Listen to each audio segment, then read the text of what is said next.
Hello friends, आज के इस वीडियो में आप सभी का फिर से एक बार स्वागत है। और रीजनिंग का हम लोग देख रहे हैं 5 कदम का सेशन और इसमें बेहतरीन प्रश्न हम लोग देखने वाले हैं और प्रीवियस ईयर क्वेश्चन जो आपके आगामी एग्जाम में जो पूछे जाने वाले हैं वो भी हो सकते हैं, ठीक है ना।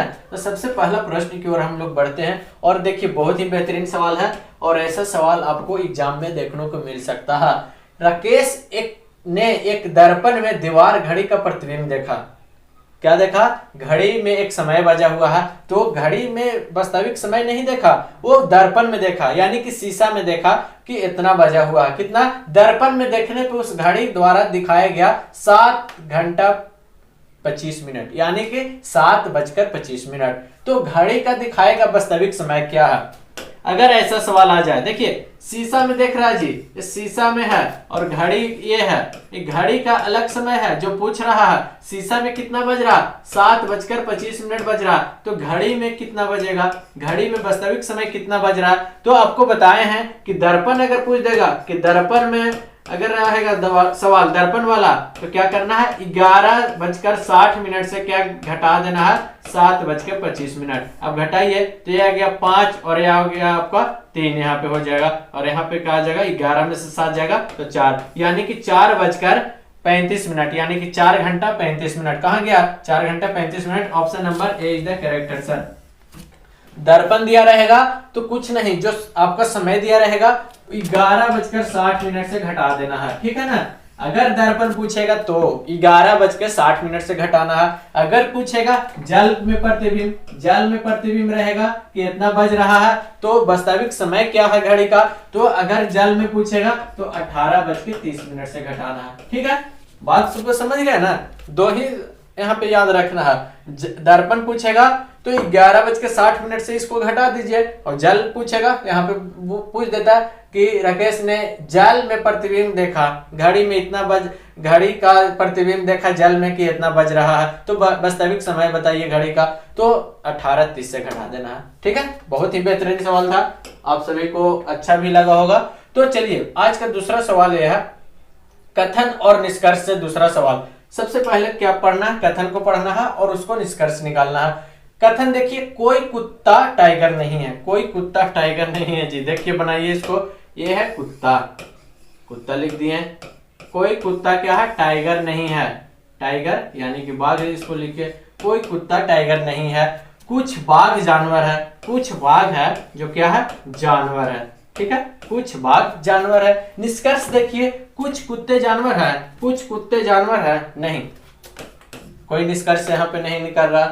कुछ जानवर कुत्ते नहीं है, कुछ जानवर कुत्ते नहीं है, ये निष्कर्ष सही है। कुछ जानवर कुत्ते नहीं है, यानी कि निष्कर्ष आपको जैसा दिया गया है स्टेटमेंट उसके अनुसार ये सही है। Option number B is the सही है, यानी कि ऑप्शन नंबर बी हो जाएगा। केवल निष्कर्ष 2 अनुसरण करता है। क्या?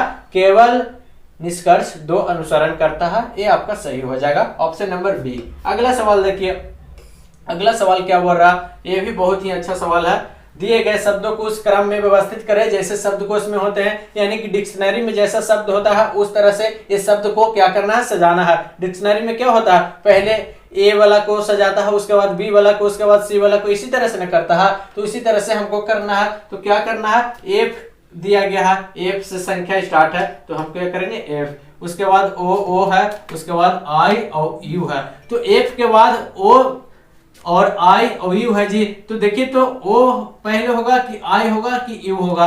तो सबसे पहले जो आता है वो आता है कि आई आता है कि यू आता है? तो बोलिएगा कि सर आई आता है पहले, तो ये हो जाएगा आपको फर्स्ट नंबर पे, यानी कि 2 हो जाएगा। ये तो कट गया जी, ये भी कट जाएगा, 4 होवे न करेगा, 2 होगा। तो ऑप्शन बी या डी अगर होगा तो ठीक है। उसके बाद देखिए, तो आई के बाद यहाँ पे फिर चलेंगे हम लोग। आई लिखा गया, उसके बाद ओ होगा पहले कि यू होगा पहले? तो ओ होगा पहले, तो एफ ओ। चलिए सभी में ओ है तो सभी वाला भी होल्ड करिए। उसके बाद अगला संख्या देखिए, यू आर सी, तो क्या होगा पहले? सी होगा, क्योंकि सबसे पहले सी आता है, आर से पहले, यू से पहले, तो ये सी वाला होगा, यानी कि दूसरा पोजीशन पे होगा, ये 5वां नंबर। तो उसके बाद फिर देखिए, यू होगा पहले कि आर होगा? तो आर होगा पहले सर, ये आ गया यहाँ पे। तो 253 यानी कि option number D is the correct answer. हमको पूरा निकालना ही नहीं पड़ा, यहाँ से ही छटा गया, लेकिन आपको पूरा निकाल के बता देता हूँ। उसके बाद क्या हो जाएगा, आपको ए हो जाएगा 1 और लास्ट में क्या हो जाएगा, आपका 4 हो जाएगा। तो इस तरह से आपको डिक्शनरी के रूप में सजाना है, कुछ नहीं करना था, ज्यादा समय भी नहीं जाएगा, आराम से आप निकाल भी लीजिएगा। ठीक है, अगला देखिए, अगला प्रश्न आपके सामने ए रहा। बहुत ही बेहतरीन सवाल है। निम्नलिखित प्रश्नों में दिए गए विकल्पों में से संबंधित अक्षरों को चयन करें।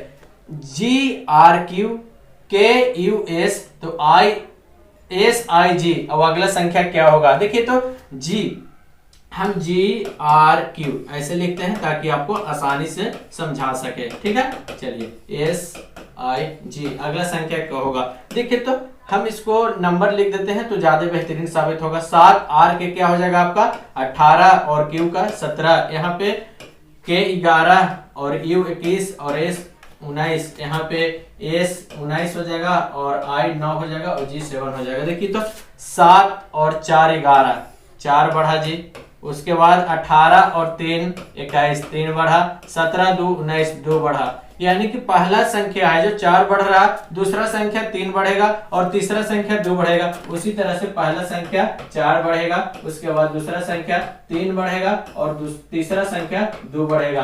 तो 19 और 4 23 हो जाएगा, 23 यानी कि W। उसके बाद 9 में कितना बढ़ेगा 3 यानी कि 12, तो L हो गया। उसके बाद 7 में 2 बढ़ेगा यानी कि 9 यानी कि I, WLI option number C is the correct answer.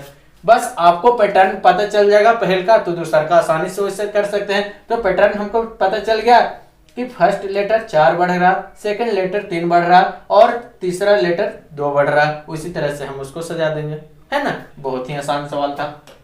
अगला प्रश्न आपके सामने ये रहा। चलिए, ब्लड रिलेशन से है, कैसे सवाल करेंगे। बी डी की माँ है, क्या है, बी है जो डी की माँ है, क्या है, डी की माँ है बी, ठीक है। और W की इकलौती बेटी है, कौन, बी। W के क्या है, इकलौती बेटी है ना। अब क्या कर रहा है, D S की इकलौती बहन है, क्या है, D है जो S की इकलौती बहन है, S का इकलौती बहन है। ये बहन इकलौती है जी, तो ये बहन तो नहीं हो सकती है क्योंकि इकलौती बोल दिया है, तो यहाँ पे क्या हो जाएगा, ये भाई हो जाएगा, है ना। आप बनाइए, S का W से क्या संबंध है, S का W से क्या संबंध है, तो बताइए। इसका क्या हो जाएगा, इसका बेटी है और बेटी के क्या है, ये बेटा है, तो पोता हो जाएगा ना जी। इसका क्या हो जाएगा, पोता हो जाएगा, तो ये क्या हो जाएगा, ग्रैंडसन, है ना। इस तरह से आप आसानी तरीका से बना सकते हैं। ठीक है, तो इस प्रकार आपका 5 कदम का रीजनिंग का सेशन आज का समाप्त होता है। तो इसी तरह से आगे कंटिन्यू चाहते हैं तो लाइक सब्सक्राइब कमेंट जरूर कीजिएगा, और आपके जो प्रीवियस ईयर में क्वेश्चन है उसको मैं ला के बताता रहूंगा कि किस तरह से सवाल आते हैं, कैसा पूछा गया है और कॉन्सेप्ट क्या है, ट्रिक क्या है, सारा चीज हम बताएंगे। तब तक के लिए बने रहिए। थैंक यू, जय हिंद।